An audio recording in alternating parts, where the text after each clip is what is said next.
to the next item. The fourth item is item number 36185, to amend the zoning ordinances 217-20, 217-30, and 217-40 relating to the TOD Transient-Oriented Development District to establish a more pedestrian-friendly environment. Are there any speakers for this item? Are there any speakers for this item? Are there any speakers for this item? Will there be any phone calls for this item? No. Okay, thank you. Seeing no speakers or phone calls for this item, we will move on to the next one, number 5.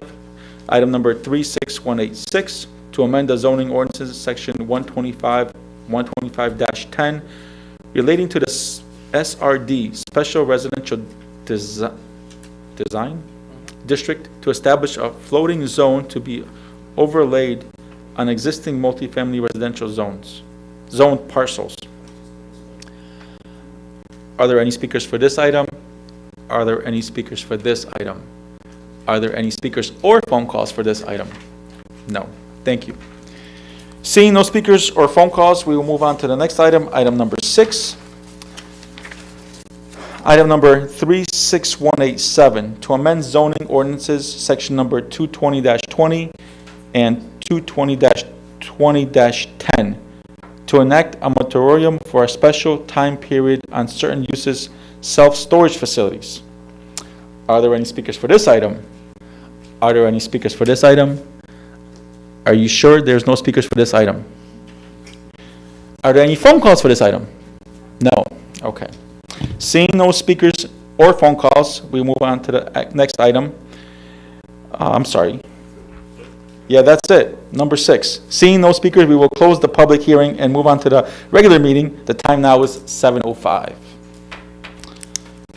Sorry, I got a little ahead of myself.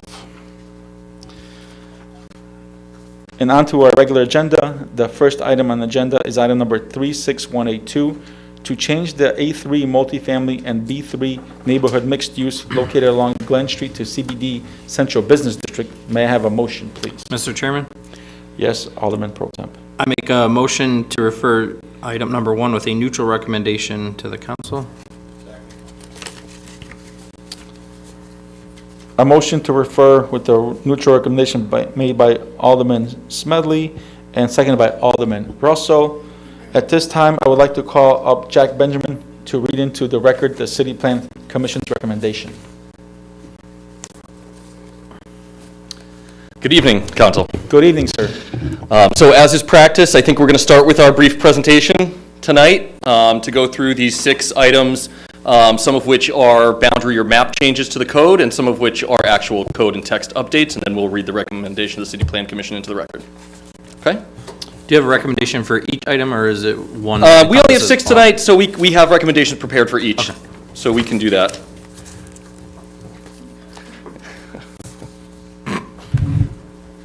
I'll just wait. No worries. No worries. That's okay.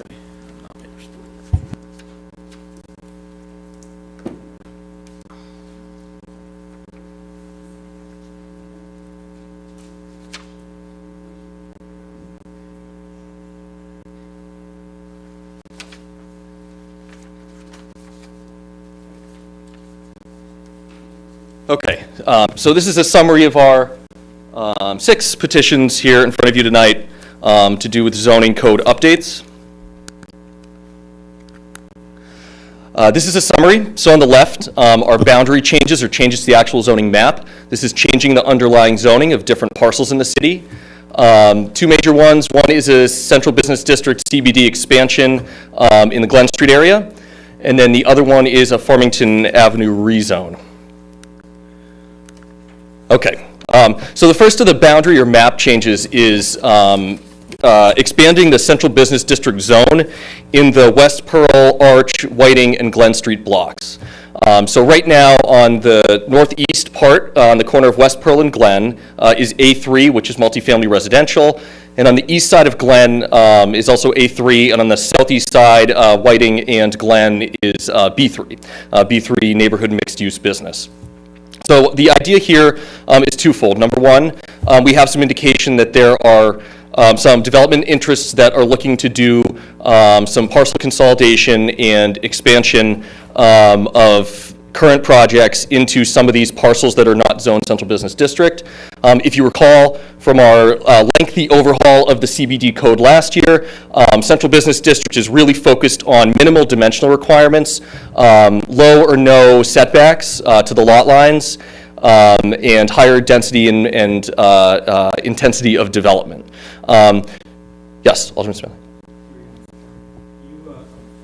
You just mentioned there were some existing projects looking to expand into that area. What projects? Yeah, so, I mean, and what is their intention with the land? Sure. So I would say there's on the west side of Glen Street where you're looking at the southern end of that A3 district. There's some sort of vacant land and some parking lots right there. The developer who's doing the 266 Arch Street project is interested in potentially acquiring part of that land and doing further sort of expansion of that project. For what purpose? More mixed use or residential. Parking? Yeah, I mean, so Green that's space, on the table, pavement? certainly, is doing a centrally located deck or parking garage. Okay. Has there been any plan submitted for what his direct request would be for that property? We have conceptuals, basically. Okay, so what does his conceptual convey? Is it parking lot pavement or green space?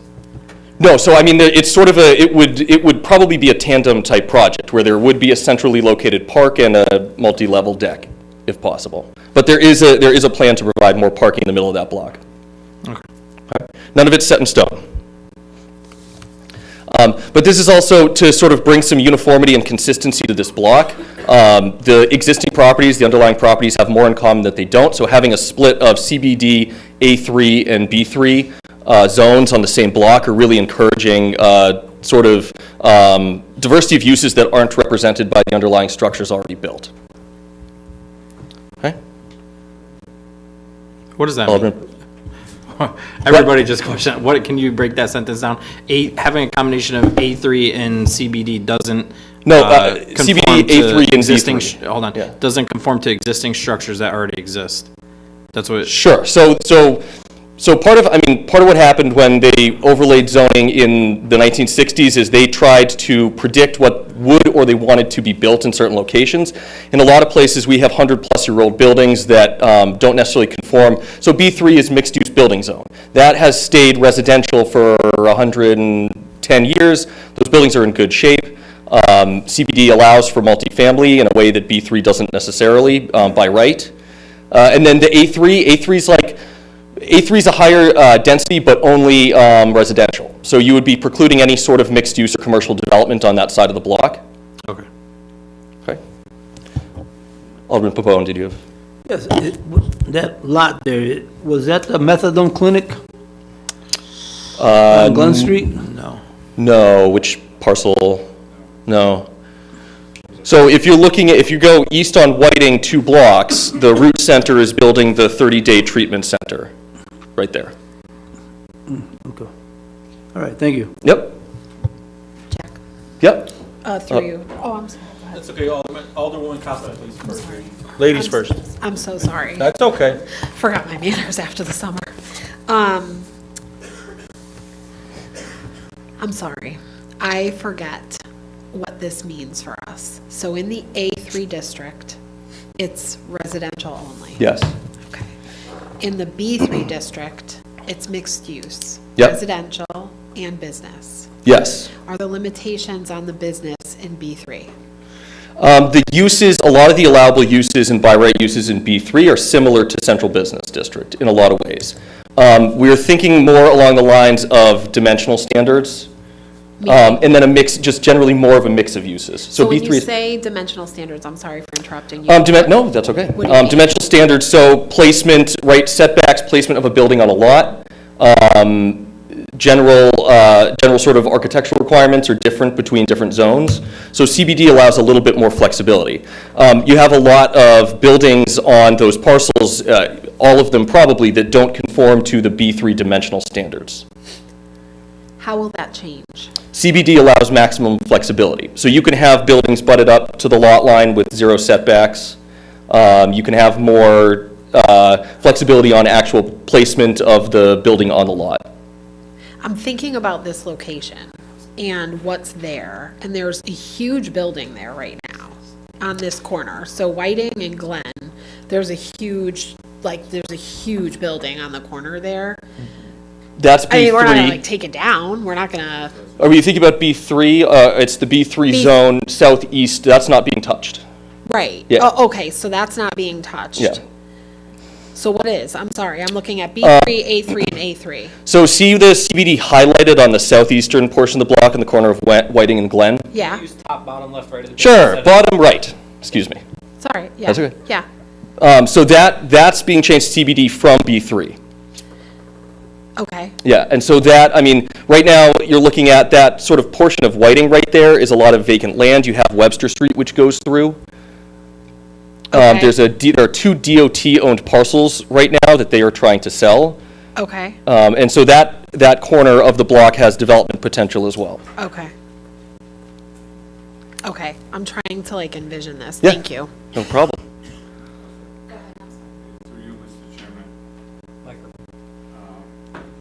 Yes, Alderman. Can you please turn on your microphone? Thank you. It's been a while. Okay, so the Whiting, the corner, that's as you come through Hart and come down where that house is knocked down. Yeah, if you cross. An arch. Yep. So it's that big. So the person developing arch, is that where the house was knocked down or caught on fire, or is he planning So to extend so that property is in the process of a transfer right now. Okay, So the entity who is interested in purchasing that might also be interested in acquiring the state-owned DOT parcels. okay. My only issue with, a lot of these are multifamily homes, 6-family blocks, brick house, there was a funeral home and it's pretty dense already,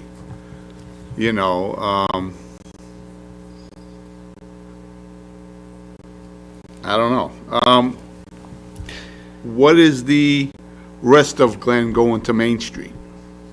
What is if you're going north? Yes. On Glen, that's all central business district. It So is, so it's just gonna continue all the Yeah. way to Whiting. Yeah.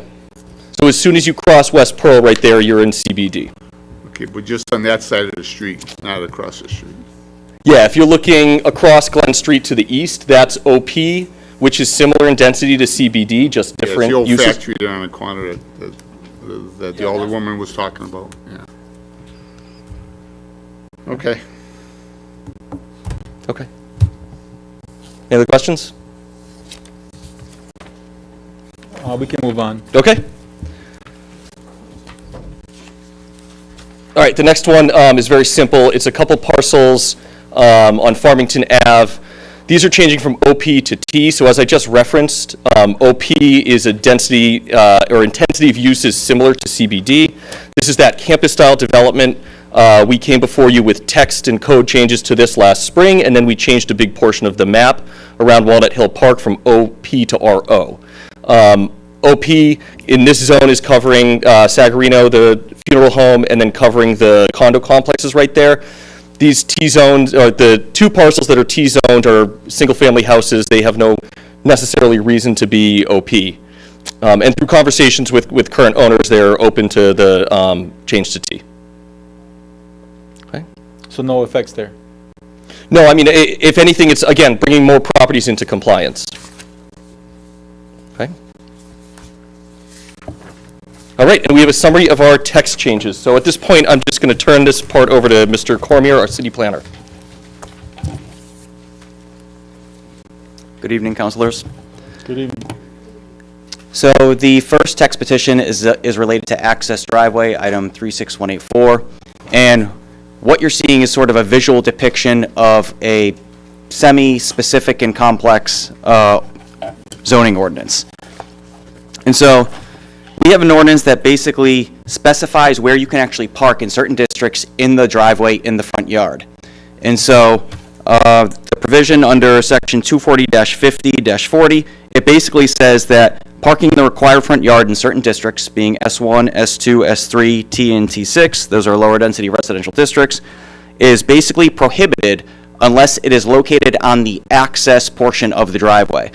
And so as defined in the regulations, that word access has a very specific meaning, and what we're seeking to do is take that out because it actually creates a lot of complications and sort of inconsistencies with how we're allowing or requiring people to actually meet a parking requirement. So, and this is pretty prevalent all around the city. It's a pretty challenging thing to actually enforce, but by removing the word access, it would basically allow people the same width driveway, just legally to be able to park in it. So the picture on the top, what you see in the yellow, basically what the regulation says is the access portion of the driveway is that which serves the parking space located behind the front lot line. So that would be a garage space. The yellow dotted portion is considered the access driveway. The red hashed portion is actually not considered the access driveway, therefore is prohibited from being parked in. So there's many people who, have a double wide driveway. You're still allowed, the regulations allow you up to a 20-foot wide driveway, which is 2 cars wide, pretty standard. But the issue this creates is that it basically forces people into tandem parking, which becomes an additional zoning enforcement issue because people end up parking on the street instead of moving the cars all the time. So, I was just giving you 2 depictions of what this actually means. The bottom is also the street view image on the right, and that's actually showing you the access driveway. It's located on Lincoln Street, and there's 2 houses next to each other, which is pretty typical. You might have a 10-foot wide curb cut. It widens so you can accommodate the 2 cars because a single-family house is required to provide 2 parking spaces on site. The regulation currently allows you to park in the front yard. It just really restricts it to that yellow area you're seeing that's designated as access portion. So, yes. Through you, Mr. Chairman, how does this change people's ability to widen their driveway on existing property if it's not already a double wide driveway? So what the current regulation says is that the maximum width of a driveway is 20 feet. That doesn't change. It's still 20 feet. You can't widen it to any more than that. Okay. So if people have a 10-foot driveway like I do, I could essentially extend my driveway to 20 feet as long as I remain within my property and follow the offset rules in the ordinance. Correct. You would be able to widen it appropriately to have the car closer to the house if you wanted to, if you had the room to do it. That's actually the top image up there. What you're seeing is that's literally the only place that person could do it. If you were to widen that driveway, you couldn't put it, you can't have another driveway, you can't have 2, so you can't put it on the top side of that, and then you squeeze it right up against the property line. So in an instance like that, you'd be able to widen it just to accommodate the 2 cars. The regulation as it's written, that access word has a very specific meaning, and it literally means the portion of the driveway that provides access to the parking space located behind the front yard setback. So this provision is really, what we propose to do is just remove the word access doesn't change the width of the driveway, doesn't change that people can still park in the front yard. It just allows you to have a little more flexibility instead of having tandem parking, which becomes more of an enforcement issue and mitigates people parking on the street. Alderman Dyson. Thank you, Mr. Chair. Mr. Cormier, just 2 questions to follow up. Still cannot park in front of the home. You can park in front of the driveway. You still can't park in the grass in front of the house, correct? You can't park on grass, no. It has to be a paved surface. So, but you can't make a driveway in front of the house structure. You couldn't go that bottom right, you couldn't, I know there's a sidewalk there, but just for this, you couldn't pave going up to the door.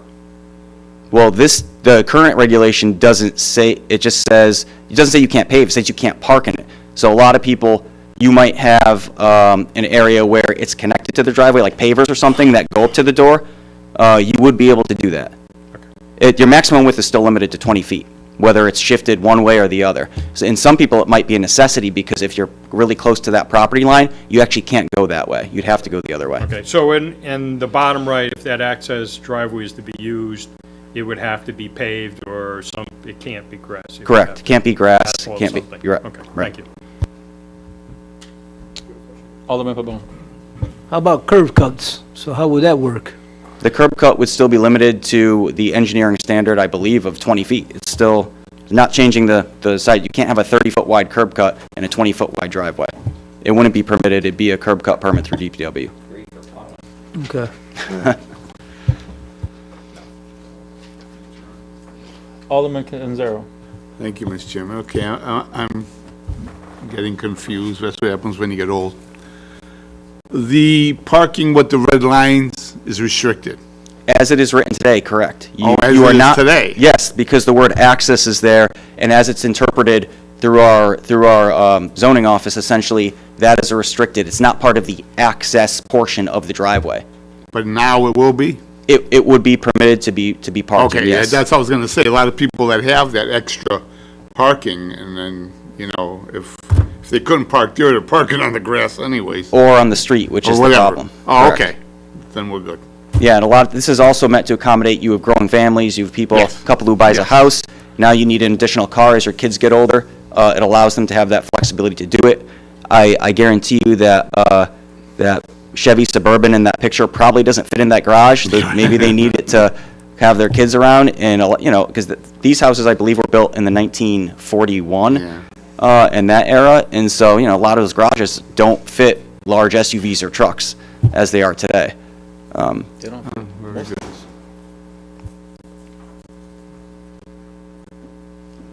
Any other I questions? missed that.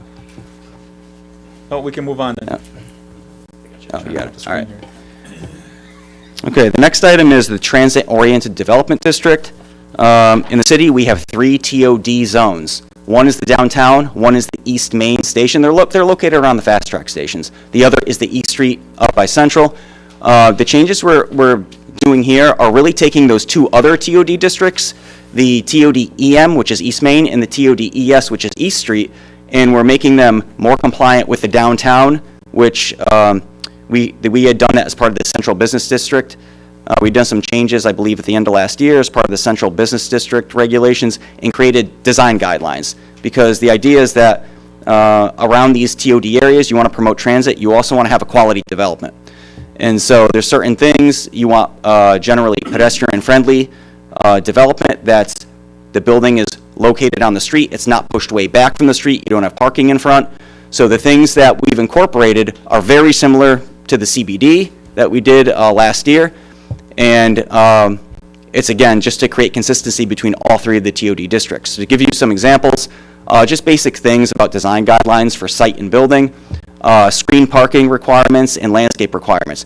Generally, in addition to the maximum setback for a building. So what that means is that if you're going to go place a building on a site that's in a TOD area, it's got to be located close to the street. You can't have it way back. And the parking should be located behind the building, so it's generally screened from view. And then if you do have parking that's located not behind a building, adjacent to the street, it should be screened by some type of landscaping or something that makes it pedestrian-friendly for people who are using the transit and walking in that area. The other thing that we added were the design guidelines for buildings, and those pretty much mirrored what we had added for the Central Business District, just ensuring that the materials are quality materials, that the building has a certain look, and that you're really getting a quality type of development for what you're looking for in these TOD areas. The other thing, if you think about for the TOD EM, which is where the DPW site is that's being relocated, that's going to be a vacant developable parcel that's right next to a transit station. So the hope here is that you set the table for quality development that you want to locate in that area. In terms of the parking requirements, the whole point of a TOD district is that it's accessible and it has that type of transit infrastructure, bicycle infrastructure. You have the busway, transit infrastructure, as well as the multi-use trail. So the whole point of these districts is to promote transit and have a development that actually fits in nicely with that. And so for the parking requirements, we're just slightly reducing them a little to be more consistent with what we had in our other TOD zone. And it's pretty minimal for 2 and 3 family houses, basically from 1.25 to 1.5. That doesn't really change what's required until you get above 3 or more units, because for 2 families, you'd still be required to have 3 spaces.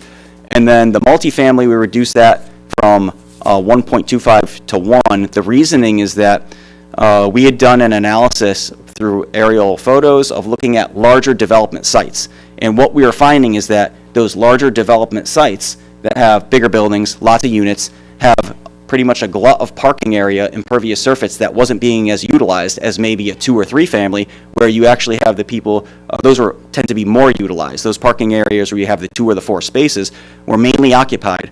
But when you have a large development that might have 20 units or so, you're going to be able to spread out that parking demand over the number of people you have in there.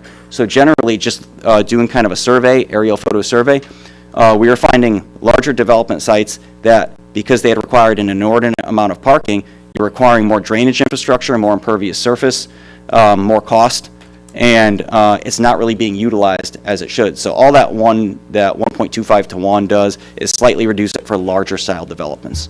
And then the last thing we were adding was bicycle parking, because as I mentioned, you have the multi-use trail right next to these developments, and you want to make sure that we have the adequate transportation, bicycle infrastructure capable of supporting these types of developments.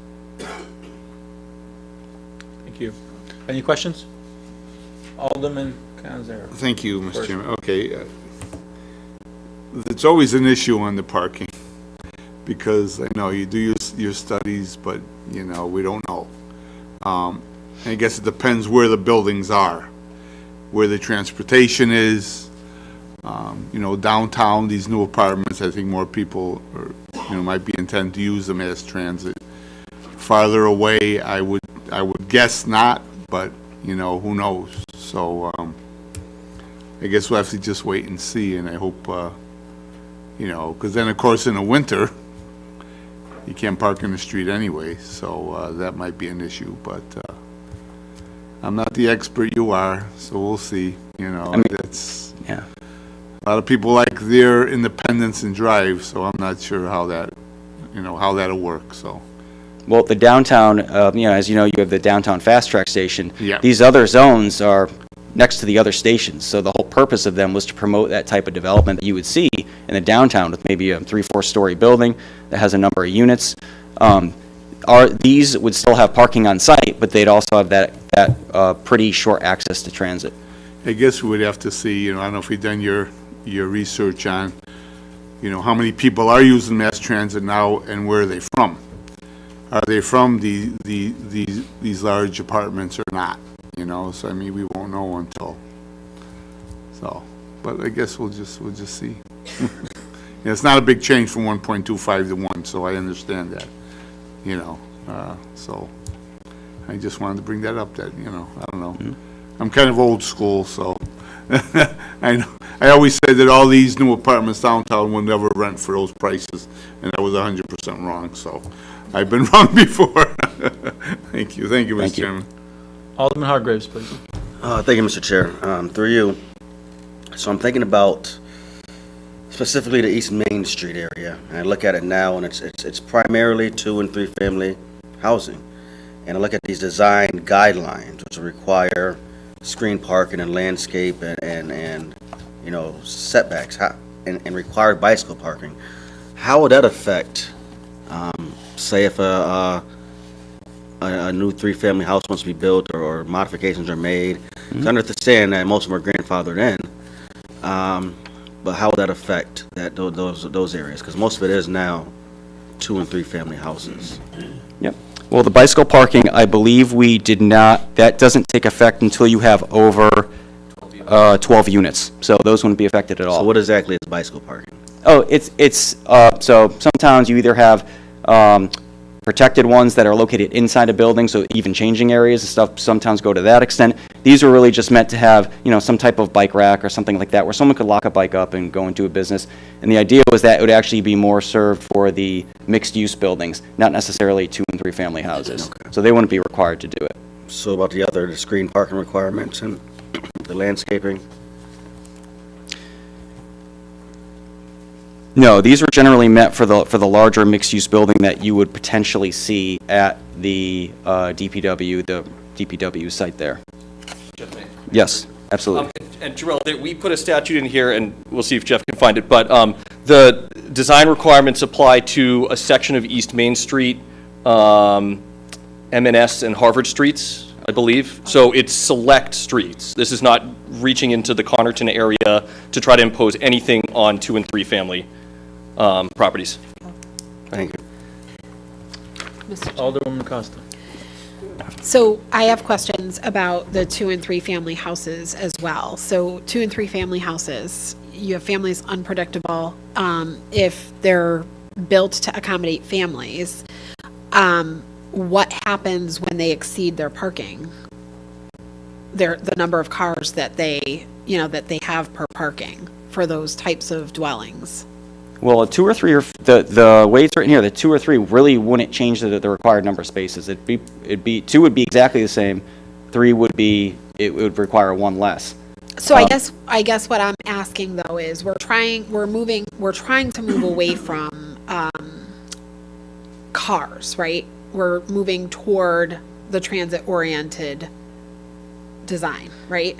Well, you're trying to provide the flexibility for people by not having potentially onerous requirements that in some instances aren't needed in certain areas, that's all. So I'm guessing like these rules aren't enforced because I'm pretty sure 2 and 3 family homes everywhere in New Britain, including these districts, exceed these rules. Like I'm Yep. I don't. These are parking minimums. Oh, they're minimum. Yes. Oh, So you can excuse me. provide more spaces Oh, should you want. The only thing, the 2 and Oh, 3 I thought family. this was the requirement. No. Oh, This is this is the floor. So for 2 and 3 families, 2, you still got to provide 3, and then 3, you're Gotcha. okay. What's my math Thank here? you. 1.25. 3, you can provide 4 instead of what would have been 5. Perfect. Okay. Perfect. That makes me feel better. Thank you. Sorry for the misunderstanding. I And- apologize. And if I could just jump in, this is, it's tight to a specific district, because for instance, if this were to happen in my neighborhood, in the college neighborhood, we'd have the same problem with Oh. parking again, and that's why we had a requirement for parking spaces For sure. per house, single families. My other question is, what did you survey for the larger buildings? So where did the surveys come from? Generally from around the city, there are some of the large apartment buildings on South Street, also north of Broad Street in the A3, which is a multifamily district. And so it's basically just a visual survey of looking at a couple different areas, which would probably take in different types of day to see that the sort of the occupancy of the parking, see how many cars were there. And generally what we were finding, even street view, anything we could see, I mean, it's pretty challenging to do. So what we were doing is just visual inspection sort of by the resources we had to be able to see how many spaces are being utilized at certain times. And what we were finding overall, in general, is that a lot of those larger complexes would have a bunch of empty spaces that weren't necessarily used, whereas the 2 and 3 families were pretty full most of the time. Okay, that makes sense. Thank you. So a quick question, if you did the surveys during the day, aren't people working during the day? Would take their car, go to work? No, we did not actually go out and physically view things. It was looking at, you would look at, we wouldn't have time for that. It was looking at street view, aerial photos from Yeah, but different during the times. day, correct? Huh? But during the day? Yes, we're looking at like the GIS, online mapping, online aerials to see, because you can see aerials from different periods. So you could see maybe in different years or something. You don't know exactly what time of day it was. Yes, sir. But during the day, most people are working, is my point. Right. That's when they take the car, they go to work. Or park in front of Starbucks, and they take the bus to Hartford. We did look at aerial photos with timestamps from morning, 9 a.m., noon, 7 p.m. Okay. Alderman Kenzar. Yeah, I just want to touch with that with the Broad Street, like you say, Mr. Chairman. And that changes from the, a lot of the older clientele that's on Broad Street walked everywhere. That's why they're on Broad Street. They used to walk to work or walk wherever. My wife's aunt owned a 6-family block on Broad Street, and most of the tenants were older and had no cars. But as they leave and the younger people come in, they have cars. So that could possibly change, pretty soon. So, just something to think about. Thank you. Do you mind if I? And a lot of people work from home these days, so, we're in limbo, it doesn't matter. Sure. I mean, so move on. this, mainly the next project you'll see that's going to be impacted by most of these is what happens at the Public Works site. And ideally there, we're really, really intent on bringing in something that includes a 55 or 65 plus component to it and is able to access the fast track. So we have a grant right now with the state for about $10 million to demolish, remediate, and do site prep and probably some parcel realignment along with the Public Works yard and a little bit some other stuff in the area. So, I mean, the idea there is that we want to find a developer. It's city-owned property. We can release that via RFP and select a developer. And the way that we wrote the grant to the state for this $10 million is that our end use is going to include a 55 or 65 plus component. Correct. Yeah, one more thing, yes, are you working with the state, because they've been talking about realigning East Main with Newington Avenue for like 40 years. Yes, so. That's gonna take a big chunk of that property. Yeah, so it's going to produce, it's going to take some that's going to produce surplus on another side. I can't really describe it, do it justice right now. The $10 million from the CIF fund that we have in right now that we should hear about on the 26th of September, send good vibes, please, will basically just go to preparing those parcels and readying them for redevelopment. The realignment, we're putting in a grant with Public Works on the 28th. That's going for 13 and change million, and that's a federal program. And if that comes through, that project will happen. Any other questions? We can move on. Thank you. Okay, the next petition is the Special Residential Design District. And this was a district that was actually existed. The text existed in the zoning regs, and I had called Mr. Schiller and asked him about it because it's not mapped anywhere to see what was the impetus, how this was created. And the indication I was given is basically that this was something that was created back in the early 80s for a certain development that was going to happen and never actually happened. So to reuse this district, we've basically taken it. It was meant for a multifamily, sort of large-scale multifamily district. So it's something that's existed on the books for a while, never used, never mapped. So basically what we've taken it, kind of tailored it to a larger scale development master plan process. If you think of the ARUD, which is the adaptive reuse of underutilized industrial buildings, it's the same exact process that you have for that. So a master plan process is generally used when you're trying to develop a large piece of property that doesn't necessarily make sense to have where you would apply individual setbacks, because all the dimensional standards, meaning setbacks and things we have, those are really meant for a building or two on a property. They're not meant for what you're seeing here, which is an image of Mount Pleasant, where you could have 15 buildings on there. Usually when you try to develop something of that size, it requires a certain amount of variances with setbacks and dimensional and all types of things, just because dimensional standards generally are meant for a parcel and a building, and they don't really work as well for large development sites. So a lot of towns have used this master planning process, as we have for the ARUD, and basically what this district would do is it would allow and facilitate for redevelopment of a large-scale multifamily residential sites. And so the SRD district is a floating zone. That's just like the ARUD. That means it's mapped at the time of someone applying for it or when you approve it. And they have to submit a zone change application. That zone change application comes to you. Under a zone change application, state statute, it gives the zoning commission basically full legislative authority to approve or deny a master plan. Okay, so that you don't really have to adhere to any zoning standards. You can allow flexibility, you can require certain things, and you basically have full discretion to approve or deny an application. And so that's the type of process that this would be, very similar to ARUD, as I mentioned, and it would allow the development on certain zone parcels, and those are already multifamily zone parcels such as T, OP, A1, A2, and A3. Those are generally sort of multifamily districts we have here in the city. So someone could apply for a zone change already over that parcel, and this SRD, just like ARUD, is overlaid on an industrially zoned parcel. The SRD would be overlaid on a multifamily zone parcel, and it would allow you full flexibility and discretion to approve or deny. So some of the dimensional and parking things that we put in here are basically very consistent with what towns have done for master plans to allow maximum flexibility, and not only to the developer but to the council. We're basically requiring them to submit a parking study. So they need to submit a parking study that shows what their demand is, how many spaces they think they need to have, and where they're going to be located. Additionally, they have to create a traffic statement with that, and then they would submit, all the requirements that show their screening, their landscaping, their architectural review. That all comes to you as part of a zone change application for a master plan for your approval.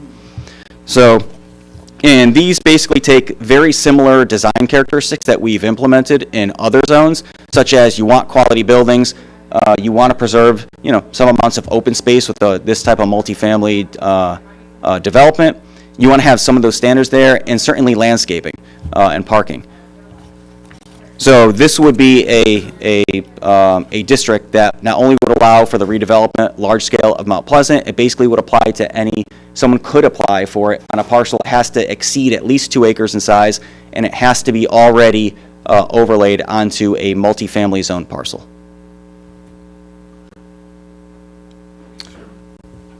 Alderman Cruiser. Okay, just, I think I understand, I just want to, because the buzzword was flexible. Yes. Does that mean it won't be in the same location? We can't just move this around anywhere? Or you know?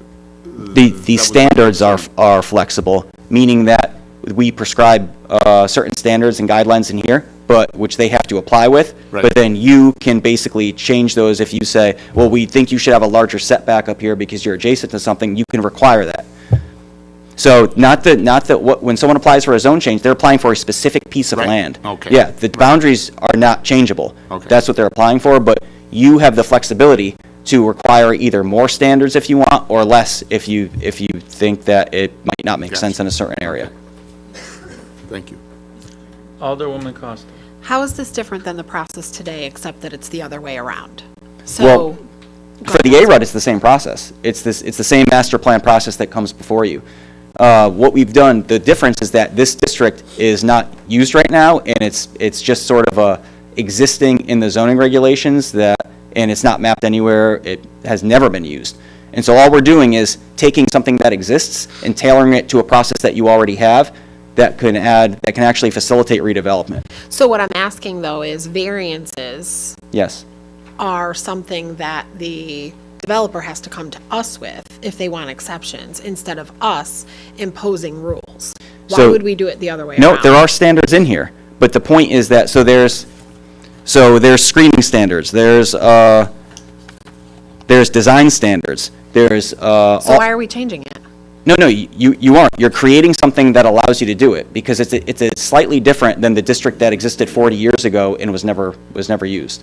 I don't know if I'm explaining it clearly. And maybe I'm misunderstanding, because I've been doing that a lot tonight. No, no. So, You're and I don't creating- mean to, Yep. but, you know, there's value in creating margins and creating opportunities for a developer to come and request variances. There's reasons for that. And so I don't want that to be removed. I want us to be able to say, does this really work for us?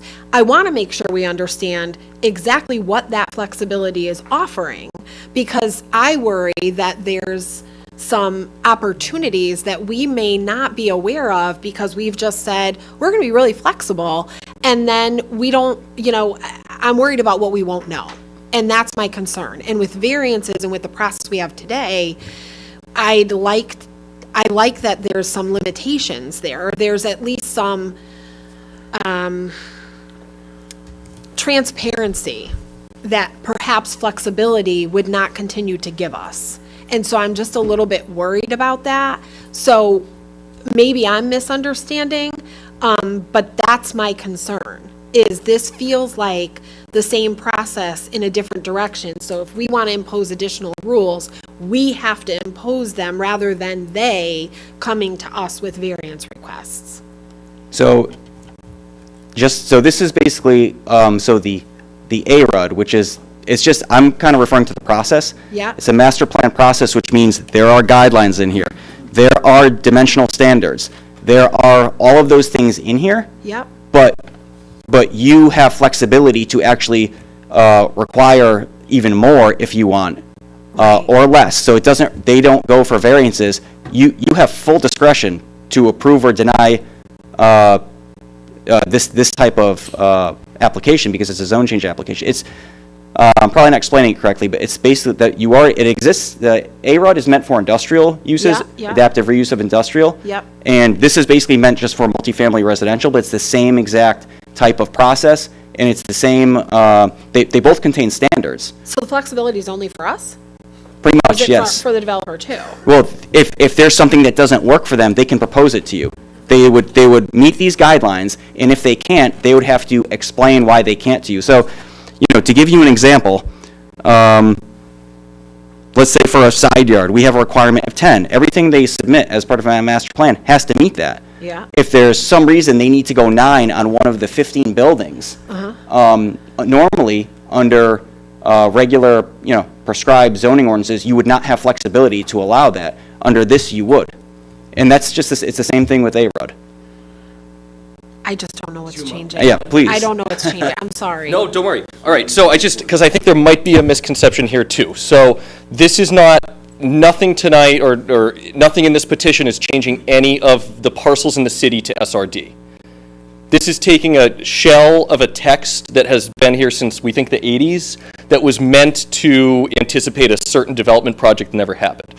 So we took this and we said, okay, we think a floating zone makes sense, especially for, let's take Mount Pleasant as the example. That's what we're using tonight, and this is sort of where this is headed.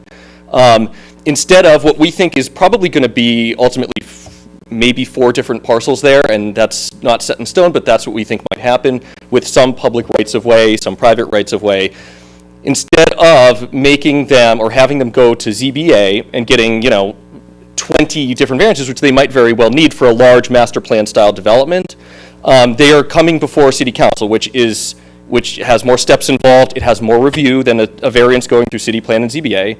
It comes in front of the council, and it's them presenting the dimensional requirements, and it's them presenting their whole master plan. So they're going to show up more prepared than somebody who was going for a simple variance would. They're going to come here with plans and architecturals and drainage proposals and construction phasing, landscaping plans. They're going to come with all of that, and then it's reviewed by this body, and you can impose your own standards on it. It's a master plan, so they don't get the zone change until you approve their master plan. So it's not like we're looking at just passing a zone change on a single parcel. We're updating the text tonight, and then, for example, when this project is potentially ready for a zone change, they're going to produce a big master plan and present it to this body for review. I think the question about flexibility, Alderwoman Costa, is about variances wouldn't give either the city or the developer the flexibility on a complex sort of super block type development like this. The usage of the master plan allows it to be a little bit more of an iterative process, and they don't get a zone change until they tell you and it is agreed upon exactly what's going to be built there. Can I ask a clarifying question, Mr. Chairman? Sure, you may. Alderwoman, do you mind? Alderman. So let's say Mount Pleasant Community Partners comes to us and says, hey, we're going to build this new housing development here or project, and we're going to have 100 units here. Right now, the city has a requirement for parking for such a project, correct? Certainly. And I'm just making a fake number. So we're going to say we require 50 parking spots for that development. Under the SRD, this council could say, you know what, we realize you don't have space for all 50 parking spaces. We will allow you to carry 40. Is that a correct interpretation? Certainly, it can also work in the other direction. Correct. We would like you to have 80 instead of the 50. So we're going to put a requirement on your proposal that you expand your parking to 80 spaces. So it gives us the flexibility to change a plan to meet the developer's request, or for us to bring the standard higher and say, no, absolutely, we will require you to have 80 spaces versus the 40. And that's just this that's could one be example. applied to landscaping clearances. Yep. This could be applied to side yard clearances, as Mr. Cormier said, to building height, I imagine, to anything. So, Alderman Costa, let's say, and right on the money, Alderman Smedley, but let's say this was just, let's say we just wanted to do a simple zone change and overlay A3, which would be a district that would be, probably not, but marginally compatible with the style of development that would go on there. Mm-hmm. Just thinking about what the A3 requirements are, they probably have to go before the Zoning Board of Appeals for about 20 different variances. And when they went in front of the Zoning Board of Appeals and they got their side yard variances, their parking variances and everything else, we then, as the city, lose any sort of extra control over the style of the development, the placement of the bill. As long as they're abiding by the variances they got and the underlying zoning requirements, they can do, whatever. So this is putting another sort of step in the process. Instead of getting variances and then the developer running back and being able to produce anything that just meets those minimum requirements, this zone change is driven by a master plan that exhaustively outlines what the development will look like. But don't they have to do that anyway? And don't we go, I mean, and I am sorry to belabor this, No, and I will not no take worries. anybody else's, any more time with this, but aren't they required to do that anyway? And I realize that they're going through a different kind of process to get to the end result. I don't, and I'm just not understanding how this is different than what we do today. Yeah, they'd have- Other than, one is a master plan, and one is a bunch of smaller plans that have to go through a variance process. Either way, The level of Okay. engagement required in our ordinances to apply for a variance is minimal.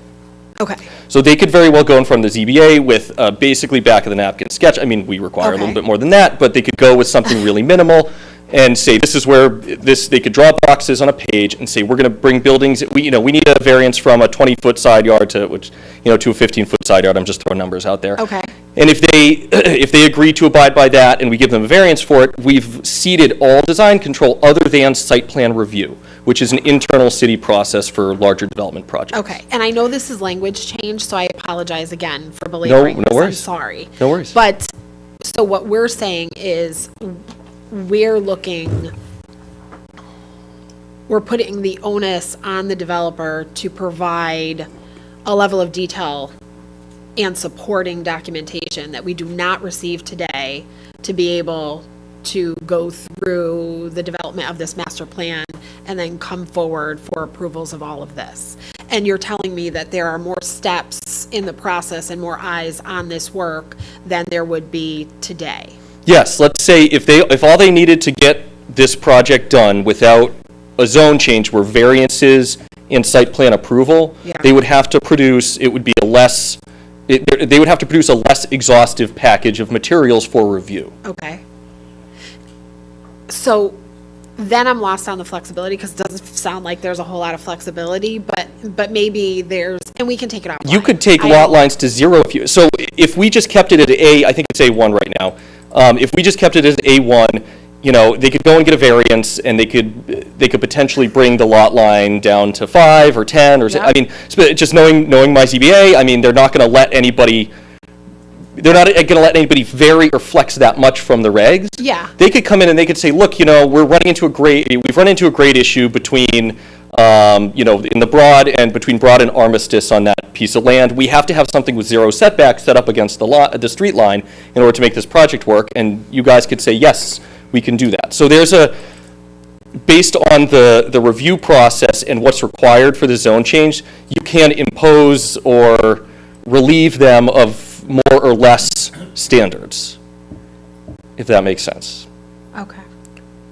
And if we're thinking about putting somebody through ZBA for variance, we're not, let's say they need zero lot line setback on something. I'm not saying they do, or they would. But we would not be so keen on writing staff reports that's requesting such a large variance. Okay. I think I'm all set with my questions. Okay. Okay, I'm still like digesting. no worries.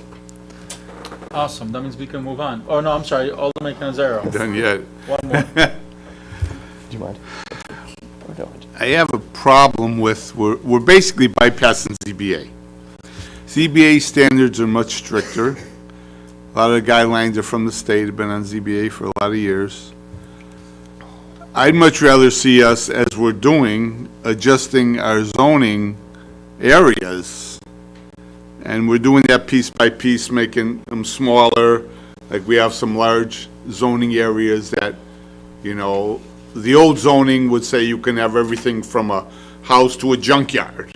And I said, that don't work, in certain neighborhoods. And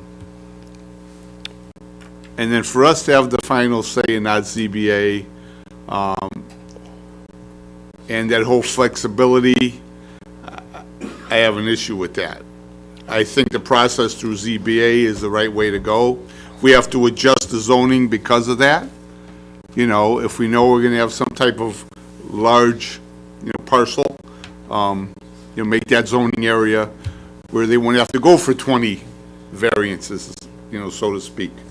But I just have an issue of, you know, that it being so flexible and, you know, we can do it and not, you know, ZBA, which is really kind of guidelined by the state. It's a pretty strict and strong, you know, as our attorney over there knows, he's, you know, he covers ZBA, you know, so that's just, you know, kind of my take. I kind of worry about that a little bit. I mean, the major issue, I guess, with, you know, again, I think it's A1 underlying here, but this isn't the only A1 piece of land in the city. You know, we've got, we could have 200 acres of A1, we could have more, we could have less. It could be across many different types of parcels. So as soon as we update the code, that's got to apply to, you know, that's got to apply everywhere else there's A1 as the underlying zone. If we tailored it and made it, you know, parcels 6+ acres, that's still going to capture a fair amount of land in the city. And it almost gets into spot zoning at that point, because then you're targeting a specific zone.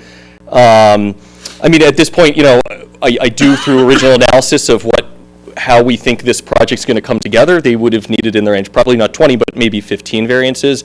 And I don't know if in good conscience we could endorse 15 variances. That doesn't set any sort of precedent we want, nor do we think that ZBA should necessarily be subjected to that. So I love my ZBA. We're not trying to bypass them at all as an authority. I mean, there's certainly a process in place. This sort of floating zone is becoming more prevalent in different places in New England where you have really old housing on. So we refer to this as sort of a super block, right? There aren't many roads running through it. It was a master plan style development originally. But so this is sort of a more and more common practice. ARUD allowed us to, you know, get the 321 Ellis project going in 480 Myrtle in areas that were otherwise industrially zoned.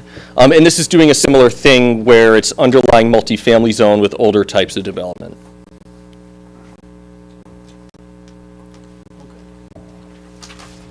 All set, Alderman? Okay? Alderman Russell? You're all set? Oh, too, awesome. So we can move on? Okay.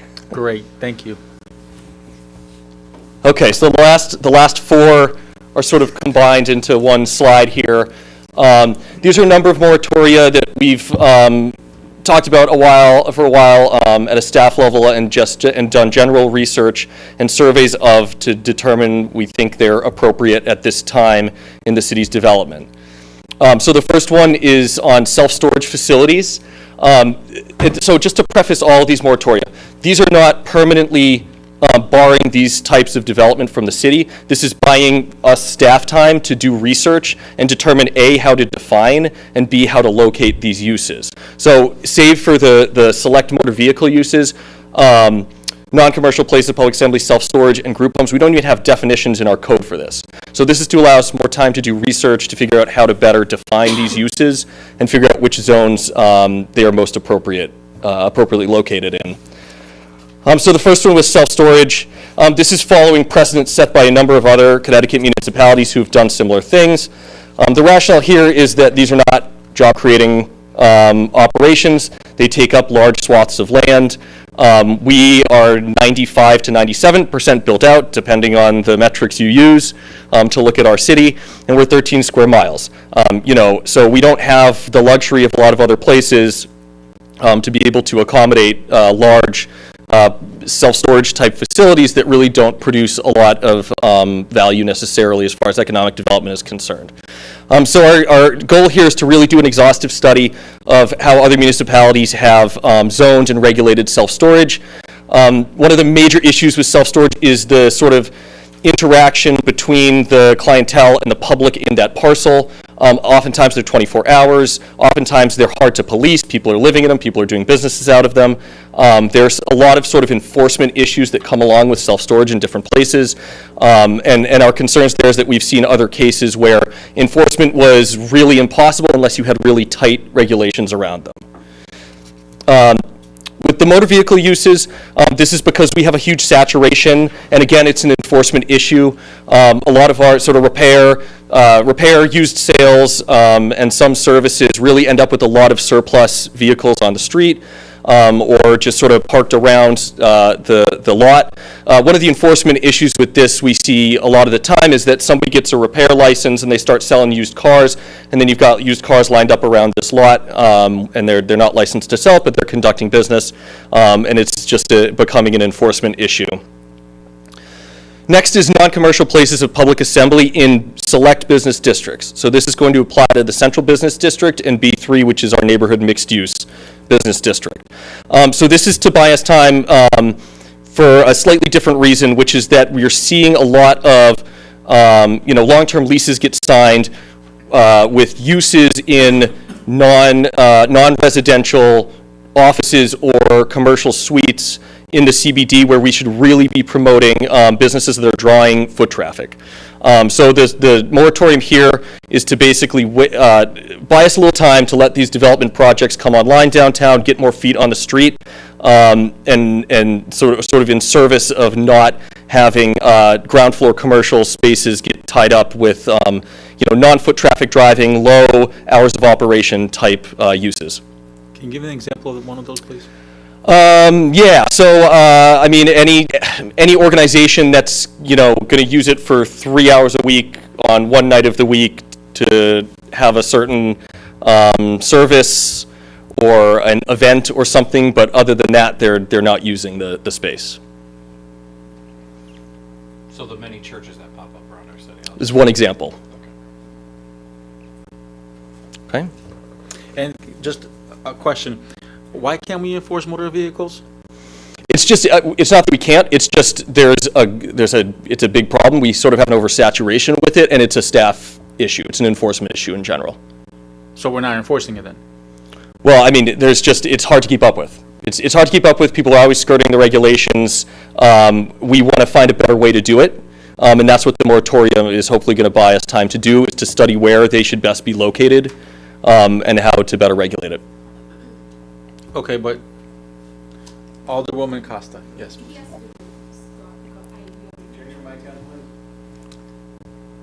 I'm sorry. Did you talk about the group homes? We haven't gotten there yet. Okay, so I wanted Jack to finish the presentation, and then I have a million questions. Sure.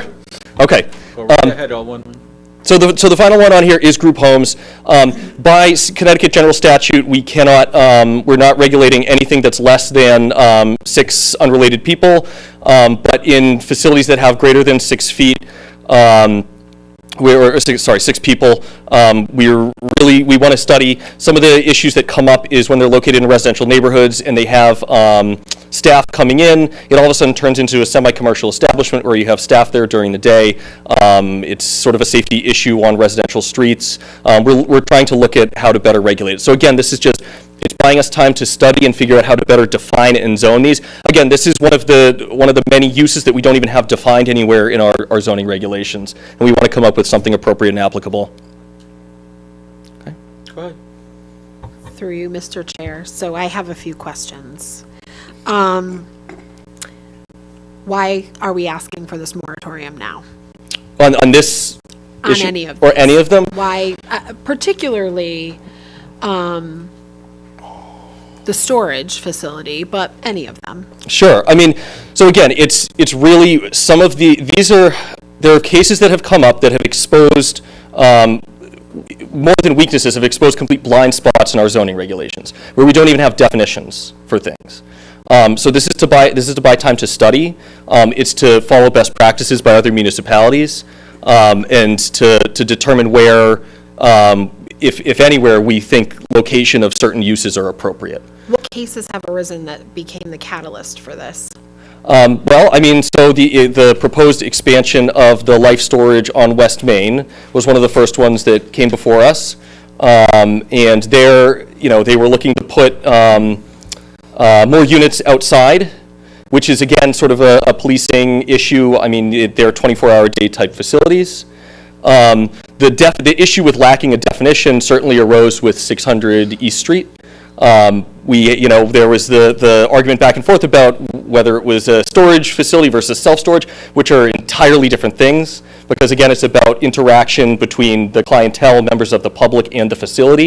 Self-storage facilities are 24 hours a day, oftentimes key card accessed. They can be nuisances to neighborhoods in a way that a managed on-site storage facility in which, you have to work through the proprietor of the facility to access is in a completely different category of uses. Can those definitions be overturned by a court, law, legal proceedings? That's the moratorium is to buy us time to do research to determine what the best practice for defining and regulating them are. Why do we need 24 months? So part of it is because we've got 4 of these to work on, and part of it is because we're really looking to see, there are a couple other, for example, there's a couple other self-storage moratoria that are still pending in Connecticut, and we want to see the results of that. Other municipalities have, nobody quite with our size and density besides maybe Hartford has taken action to better regulate self-storage facilities, but some of the other, Norwalk's moratorium is still pending. We want to look at the results of that.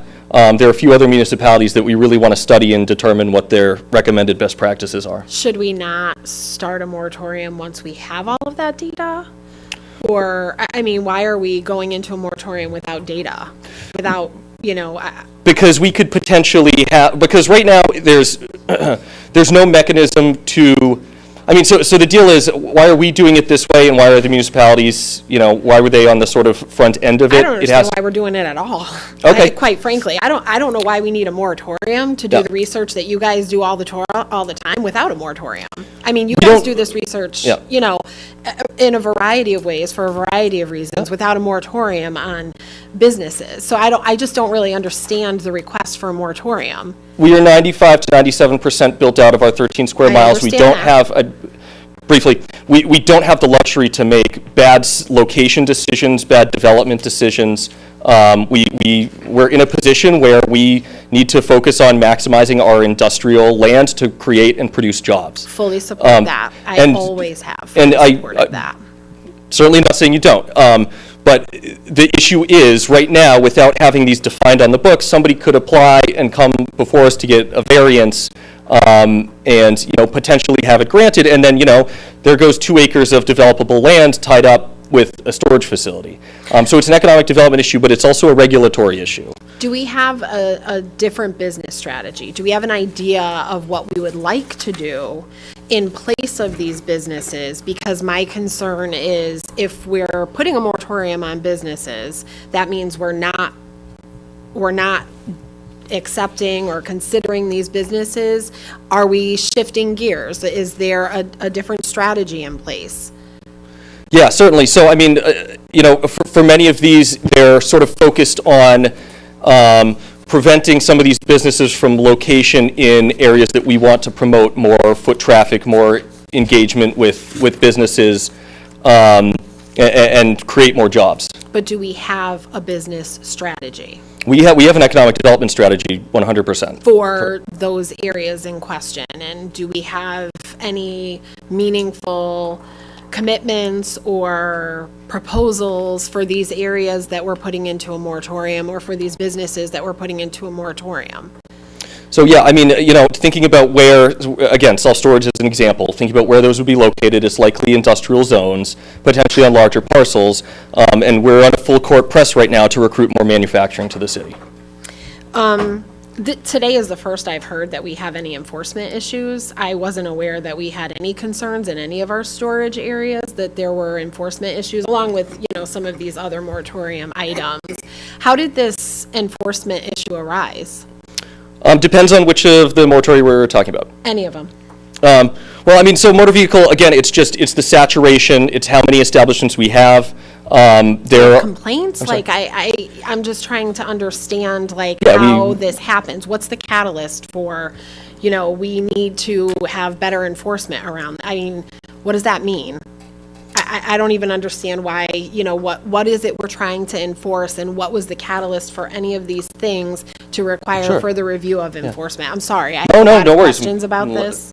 And I, Yeah, no, I want to try to address that and also just kind of provide maybe a better understanding. So moratorium generally, it's not a permanent ban, it's a temporary pause to allow staff the time to actually study and review stuff. So some of the things you've asked about, why do we need 24 months? A typical moratorium that most towns do for one issue is usually 12 to 18 months. So we're going to try and look at 4. And a lot of the questions that you might ask about certain things, that would be what we would be looking into while things are paused. So some of these uses, for instance, select motor vehicle uses, I can give you certain examples of, so a lot of times one of the issues with when people come in for a certain license to repair, to sell cars, a lot of those types of things under the DMV K7 license, they might bleed together a little bit. And so someone might come in and say, well, I'm going to be an automotive repair, which might be okay, and then they end up loading up the lot with cars. Or a lot of times when people come in for a certificate of location, they might identify, I'm going to have, if I'm in auto sales, I might have 10 cars, they're going to be located in a certain fashion on the property, and you go out there and there's 50 cars and they're right to the street, and it could create safety issues with visibility issues and stuff like that, and people drive them all over the curb, so now there's a 50-foot wide curb cut. So there's all types of things, and that's hard to police because when you go out to do that, they just move the cars. So so what's going to change? You think that's not going to change going forward? well, no, or- but you could create better standards. We could look at how other towns maybe regulate or the standards they have that might stop some of that stuff from starting. And then just like looking at, for instance, group homes, this is something that kind of came up recently. We were thinking like there are state statutes that actually require, there's a state statutes that we had on there. Basically if you have a group home under 6 people, that has to be treated by state statute as a single-family residence. You can't zone that any differently. Once you get over that, a lot of towns have something called the group home facility, and by state statute, that type of facility can't locate within 1,000 feet of another one unless granted zoning approval. Because we have no definition, we don't really have a process to even do that. Are we not following state statute? If Well, we don't have have a any definition? definitions for group homes. We can't vary from state statute either. Right. We have to That's what vary I'm from our own saying. statute, so we have to establish our own statute.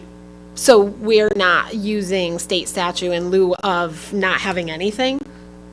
We wouldn't know. A lot of those places might not even come because we have no definition or use classification for it. We have group homes, do we Right, not? right. And so, No but, ability to regulate it because there's nothing on our books. And it can't be a variance process the way it's written because we cannot vary from state statute. We have to impose our own statute from which we can vary. so generally, you want to have something on the ordinances that reflects and is compatible with the state statutes. And we need a moratorium to do that. Well, the other thing is a moratorium. You may end up in the end, come back with info and say, we do nothing. It doesn't mean that you immediately have to, the whole point of the moratorium is to study something so you can better decide how to act on it if you need to. Like Jack had mentioned, some of the towns with self-storage, they study it for a while and then decided that they weren't going to change how they're regulating it. At this We may point, put a pause on all of this and then do nothing? no, it we're going doesn't seem to like put a a pause good so we can use of- examine the issues, see what some of the impacts of some of these uses are, besides what we're thinking. So, for instance, on the group homes, something that I didn't really think of, but looking at another case, I believe it was in New Milford, someone had located one on a low-density residential street, and it created traffic and safety issues because you had 5 or 6 staff who were coming there daily, parking on the street, blocking in other people's driveways. And just things like that we don't know off the top of our head what those impacts might be. So this would allow us time to kind of look at those impacts. How do other towns regulate based on those impacts? Because if you know what the impacts are, then you could regulate based on, well, maybe they need a certain amount of off-street parking that's in addition to what we would normally do, or something like that to accommodate. But for some of these right here, we don't have a definition. So when someone comes to the city and says, I'd like to do this use, well, what is that use? And they might say, well, a lot of people don't exactly know what they're trying to do. Well, I want to do something that is this. What is that classified as? Well, we don't necessarily have a classification. Whereas if we did, we could actually tell them what it is and how it's regulated and what they can do. So we can't necessarily provide them guidance on a use that we don't have classified, that in no regulations or criteria for. I'm sorry that we don't have that while we support group homes and other businesses. That's really the cart before the horse a little bit. Well, so like the self. Excuse me, Yes. Mr. Chair, Alderman Mikasa, if you don't mind, can I ask for a short recess? Yes. So we can just have a quick discussion, Mr. Chair? Sure, why not? We'll take a 5-minute recess. Thank you. Oh, I thought for stopping me. And I'd like to talk to all council members who are present in the other room here.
I would like to welcome everybody back to our regularly scheduled meeting at 9:01. We are on item number one still? Technically, yes. I made a neutral rec. Seeing no further discussions, the motion to refer with a neutral recommendation.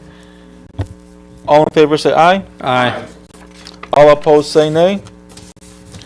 Motion carries.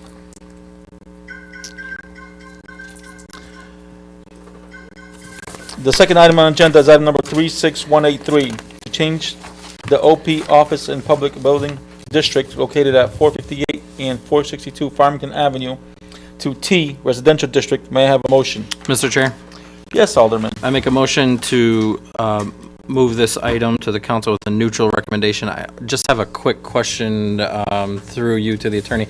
We didn't hear the Plan Commission recommendation from Mr. Benjamin on number one. Can we do that at this Oh, point? absolutely. Yeah, thank you for that.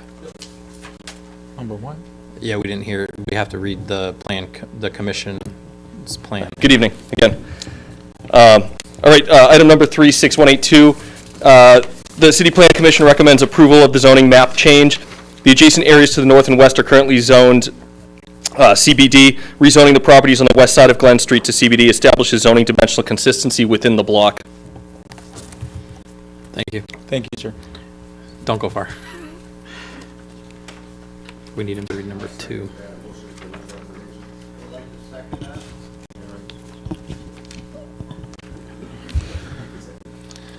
Okay. So the motion to refer with a neutral recommendation made by Alderman Smedley, seconded by Alderman Russell. Is there any discussion? No? At this time, I would like to call Mr. Jack Benjamin again to read into the record the City Plans Commission recommendation. Good evening again. City Plan Commission recommends approval of the zoning map amendment. These two properties, 458 and 462 Farmington Avenue, contain residential uses that are not compatible with the requirements of the OP district. The uses and dimensional standards are compliant and better suited to the T district. Thank you, sir. Seeing no further discussion on this motion to refer with a neutral recommendation, all in favor say aye. Aye. All opposed say nay. Motion carries. The third item on the agenda is item number 36184, to amend the zoning ordinances section 240-50 relating to the maximum access driveway requirements for the parking in the front yard. May I have a motion? Mr. Chair, Yes, Alderman. a motion to refer item 3 with a neutral recommendation. A motion to refer with the neutral recommendation made by Alderman Smedley and seconded by Alderman Pabon. At this time, I would like to call Jack Benjamin. Yes, sir, there you are. To read into the record the City Plan's recommendation. Item number 36184, the City Plan Commission recommends approval of the zoning text amendment. The proposed zoning revision will clarify the intent of the regulations and also help to mitigate street parking issues. Thank you, sir. Seeing no discussion, no further discussion, the motion to refer with the neutral recommendation, all in favor say aye. Aye. All opposed say nay. Motion carries. The fourth item on the agenda is item number 36185, to amend the zoning ordinances, section 217-20, 217-30, and 217-40, relating to the TOD, Transient-Oriented Development District, to establish a more pedestrian-friendly environment. May I have a motion? Mr. Chair, Yes, Alderman. I make a motion to accept and refer to council with a neutral recommendation, item 36185. A motion to refer with the Neutral. neutral recommendation made by Alderman Smedley and seconded by Alderman Russell. At this time, I'd like to call up Jack Benjamin to read into the record the City Plans Commission recommendation. All right, item 36185, the City Plan Commission recommends approval of the zoning text amendment. The proposed revisions will establish standards including parking, landscaping, bicycle infrastructure, and building design requirements that enhance the TOD districts. Any discussion? Seeing no further discussion, the motion to refer with a neutral recommendation. All in favor say aye. Aye. All opposed say nay. Motion carries. The fifth item on agenda is item number 36186, to amend the zoning ordinance in section 125 and 125-10 relating to the SRD, Special Residential Design District, to establish a floating zone to be overlaid on existing multifamily residential zoned parcels. May I have a motion? Mr. Chair, Yes, Alderman. I make a motion to accept and refer to the council with a neutral recommendation, item 36186.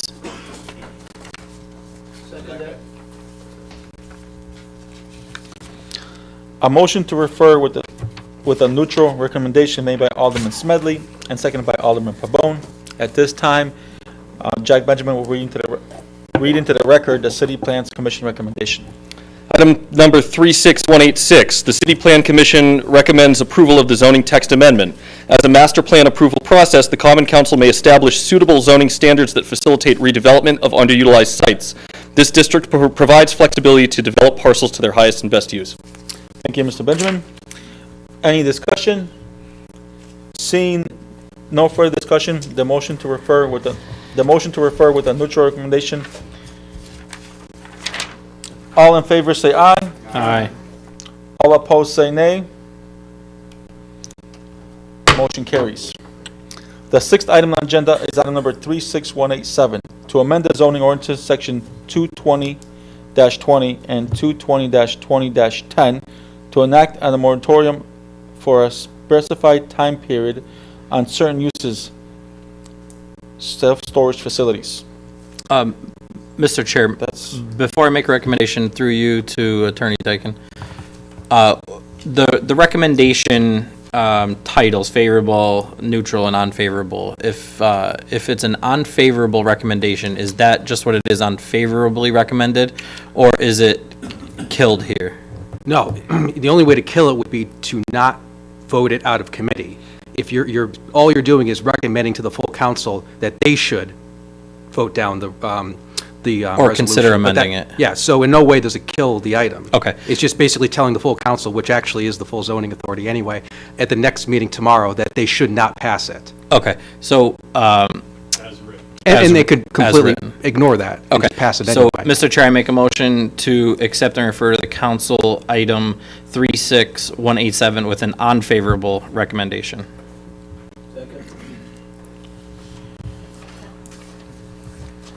got it. Motion to refer with an unfavorable recommendation made by Alderman Smedley, seconded by Alderman Pabon. At this time, I would like to call up Jack Benjamin to read into the record the City Plans Commission recommendation. Item number 36187, the City Plan Commission recommends approval of the zoning text amendment. The moratorium provides the city the time necessary to assess the different uses and their impacts, and to establish zoning ordinances that promote goals and objectives of the plan of conservation and development. Thank you, sir. Any discussion? Seeing none. Seeing no further discussion, this motion is to refer with favorable recommendation. Unfavorable. Yes, sir. Thank you. All in favor say aye. Aye. All opposed say nay. Motion carries. Motion to adjourn. Thank you. Motion adjourned by Alderman Smedley, seconded by Alderman Pabon. All in favor say aye. Aye. Motion carries. The meeting is adjourned at 9:10 p.m.